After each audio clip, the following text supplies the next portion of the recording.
We have Dr. Maurits Kaptein. He's an assistant professor at Radboud University at Netherlands. He was also a mediaX visiting scholar, and he has an incredible background on persuasion profiling. So he'll be talking about what does that mean, how to segment audiences based on that. And he also will share a little bit about Persuasion API. He's one of the co-founders of this company, which is a software as a service company. And what it does is it helps retailers to increase the value of individual customers so that they keep coming back. So he's going to share a little bit about that. We also have Lou Aronson. Lou, can you hear us? Lou is the CEO and founder of Discourse Analytics. And this is a company that is based in Washington, D.C. He's in Washington right now. And he's going to share a little bit about why people engage with services and products. His company, as I said, is a predictive, prescriptive analytics company. And he's going to share a little bit about how he thinks about audience segmentation and what sort of content is really engaging and what sort of content actually is not that interesting to people. We also have Joris Janssen, last but not least. He's also joining us from the Netherlands. Dr. Joris Janssen was also a mediaX visiting scholar, and he has a background on human-computer interaction and artificial intelligence. He has an incredible background on machine learning, signal processing, behavior change, and he is currently the Director of Product and Innovation at Sense Health in the Netherlands. He's going to share how to make patients more likely to follow through treatments. So he's going to give us his perspective from the healthcare background. How does he think about segmenting those audiences, make them more engaged so that they're healthier and make better decisions? So without further ado, Maurits will begin his presentation.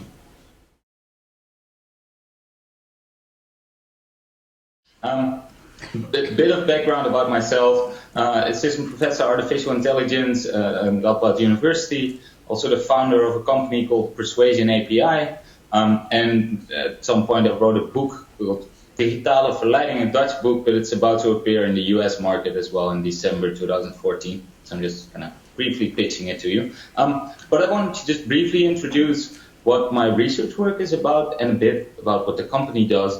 And most of it really is kind of focusing on what we call persuasion in e-commerce, but it's really based on a very simple observation that if you're trying to, for example, sell this book, which I recommend, by the way, online, and you're the one selling the book, then there's a very simple observation that putting this little kind of banner on top of the book that says it's a worldwide bestseller actually sells more books than not putting that banner on top of it.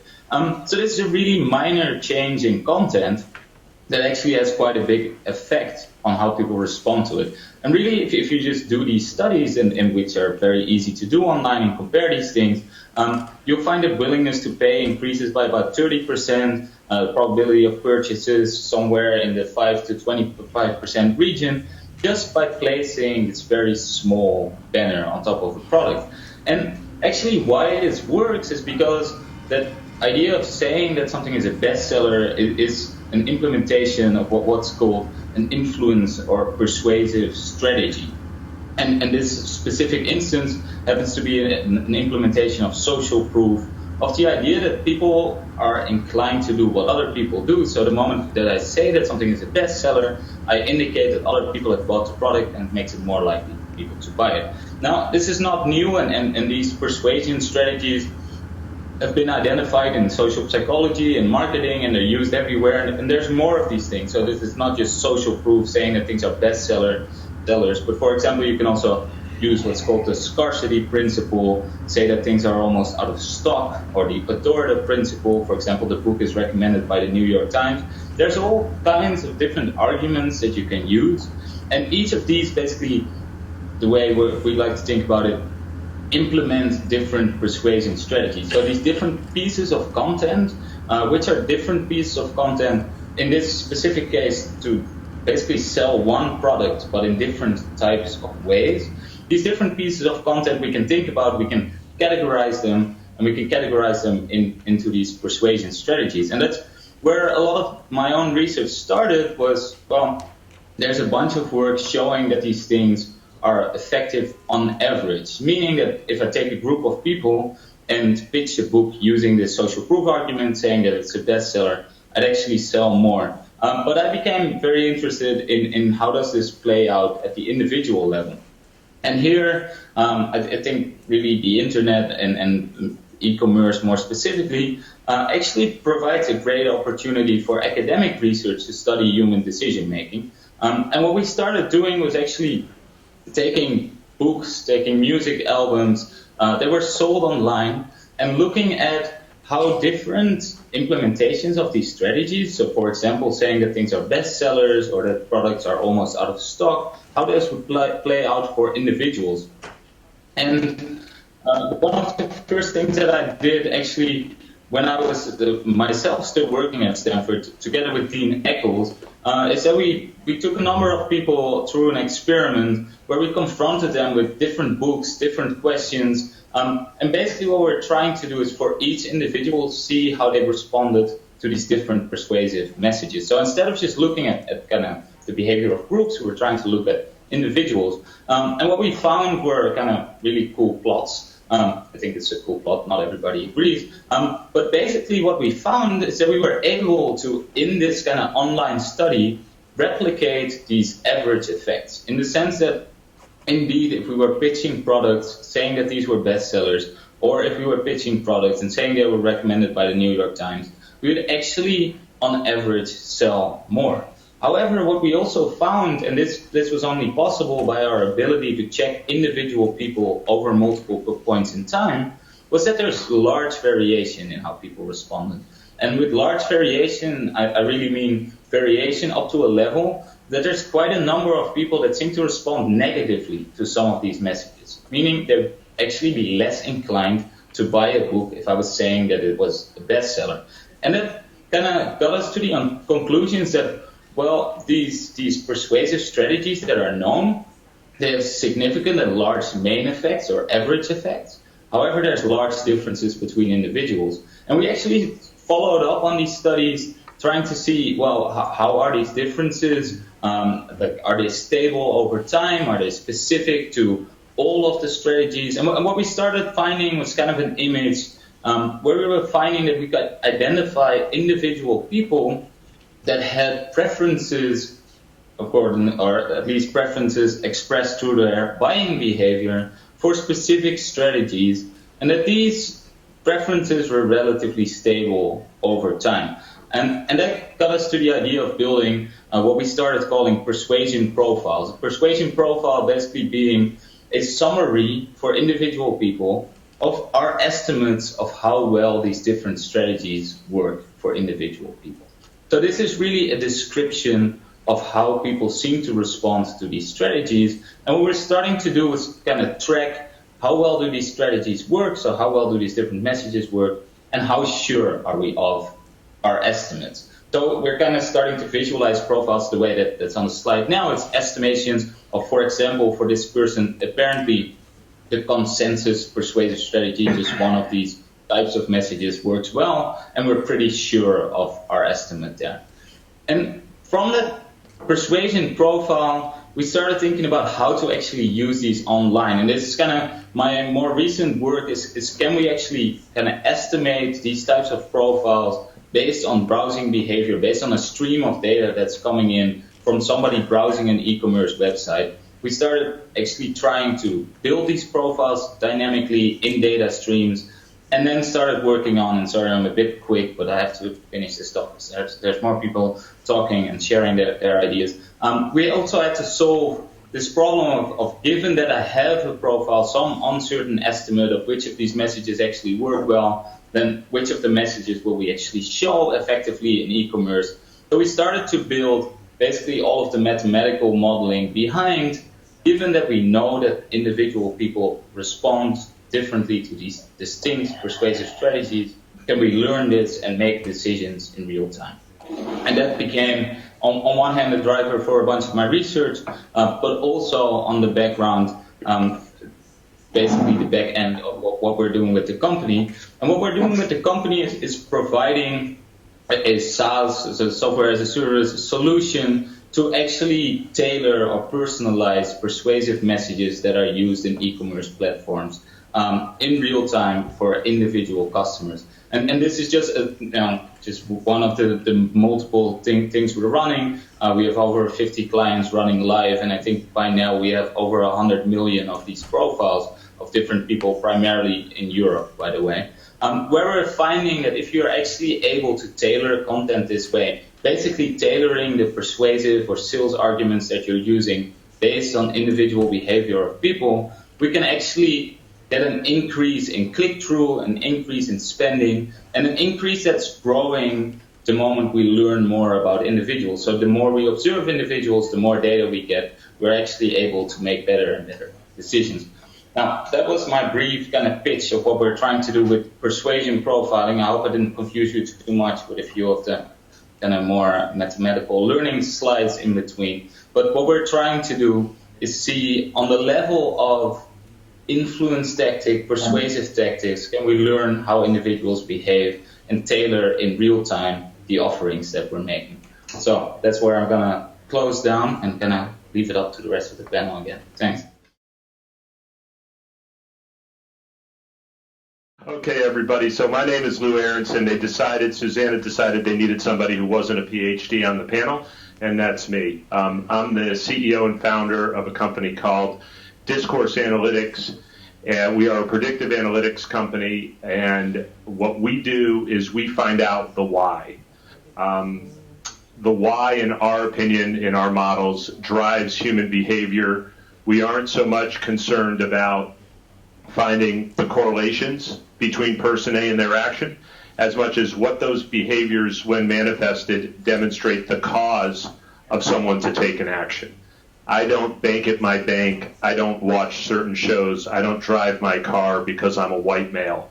And increasingly, as you can see here, the conversations that we have, which are using bad proxies, are now falling on deaf ears in an increasingly mobile society. I think it was Kevin Spacey, actually, at the Digital Marketers Association last year that basically took what they're doing at Netflix and explained that by taking the data and listening to the customers, you can start creating content that's tailored to their needs. And nobody has done a better job of that these days than Netflix in terms of the success that they've had based upon dollars in and dollars out with both House of Cards and Orange is the New Black. Interestingly, next year in 2015, you're going to see them release the prequel to Crouching Tiger, Hidden Dragon that they developed as a full-length movie, both on the big screen and on Netflix at the same time, which will be a first next year because they're listening to the consumers. And that's really what we do. Digital media and most other businesses have always been about broadcasting a message. And then, unfortunately, either using antiquated proxies, focus groups, surveys, panels, they weren't really listening. And they were listening to white males, or they were listening to women between the age of 24 and 40, or they were listening to Hispanic women between the age of 36 and 50, as an attempt to capture how those people were going to act. What we do is we can suck in all of those signals through somebody's CRM system. We have a survey tool. We can take the structured data out of the content management system, digital asset systems, social, and we listen. And by listening, we're profiling, and not unlike the other gentleman on the panel, we're profiling every single person in the group based upon why they are where they are, what's driving those actions. We cluster them with other like-minded people so that the brand can now have a personalized two-way conversation at scale with that person. And what we've found is that in any industry, be it financial services, digital media, education, cable, mobile phones, anything where social and mobile have fundamentally disrupted the engagement schema between the person and the brand, we now have an opportunity to take that handheld device that is sitting there next to all of you right now and hopefully tweeting out all the pearls of wisdom that we have and capture that and model it. because all of those behaviors are indicating the mindset.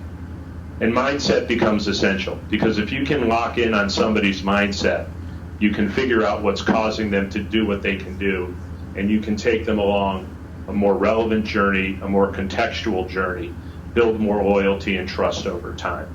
And especially now with the natives of the web, where loyalty is such a fickle concept to begin with, the ability to stay relevant and contextual and literally out ahead of the curve becomes paramount to a company's success. And what we're finding is we can predict engagement rates with content, we can predict activation with about a 75% accuracy at the individual level.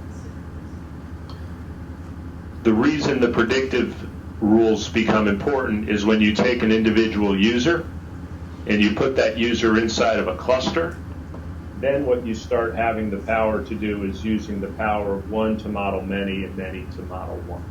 And so by clustering people, again, not by demographic, but by mindset, showing how they weight certain issues and where they lean on certain issues. So take me, for instance, as opposed to my wife.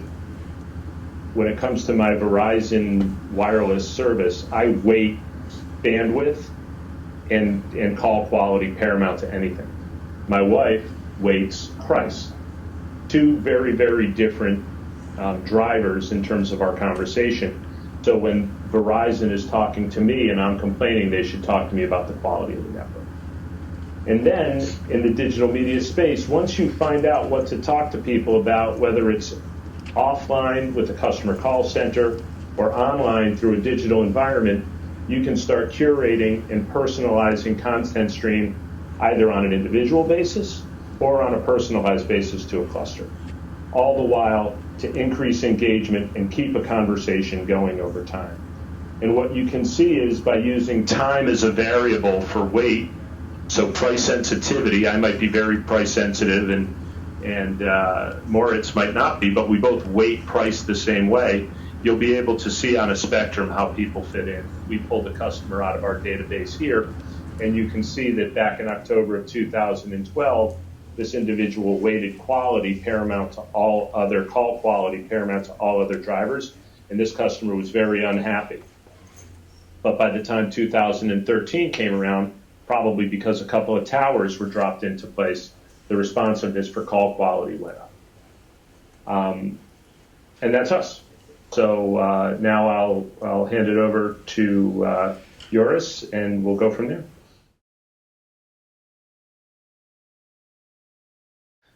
So I'm with Sense Health, and we come from a little bit different perspective than the companies you've heard before because we're in a healthcare space. And what we try to do is create digital coaching technologies using personal context awareness. And with personal context awareness, we mean understanding as much as possible of the behavior and the state of a user by passive sensing using wearable sensors, mostly in the mobile phone nowadays. And I'll explain a little bit later how that works. But just to give you one example of the products that we make products for different specific healthcare domains. Here you see one for depression, supporting patients with cognitive behavioral therapy. So patients, together with their therapist, can set goals around different behaviors that will benefit for the treatment.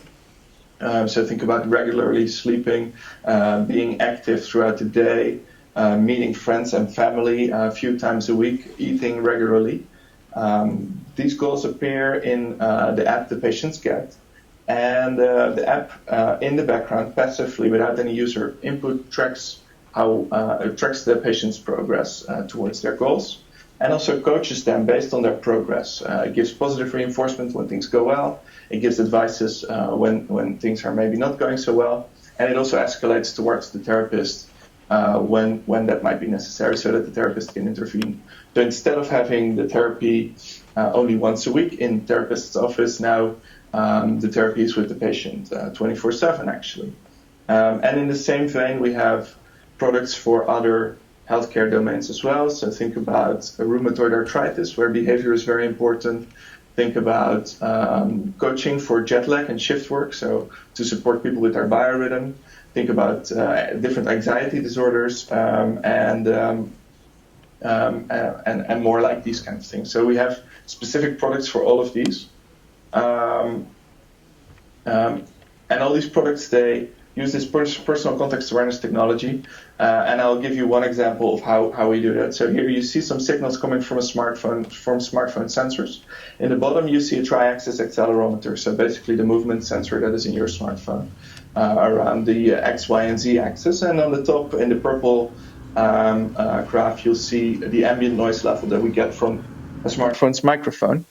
And this is over a period of 5 days, and I think most of you already see kind of a pattern there. So during the nighttime, you see the smartphone is lying still, it's not being moved, and also the noise levels go down. And by sensing these signals, by fusing these signals, we can actually quite well estimate when somebody went to bed, when they woke up, how long they slept. And this is one example of how we create personal context awareness. In this case, it's about understanding somebody's sleeping rhythm.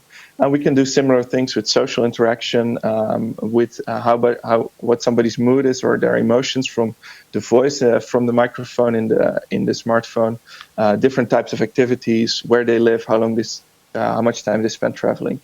So already from just a smartphone, there's all this rich set of signals. And if you talk about coaching, this creates kind of a closed loop system.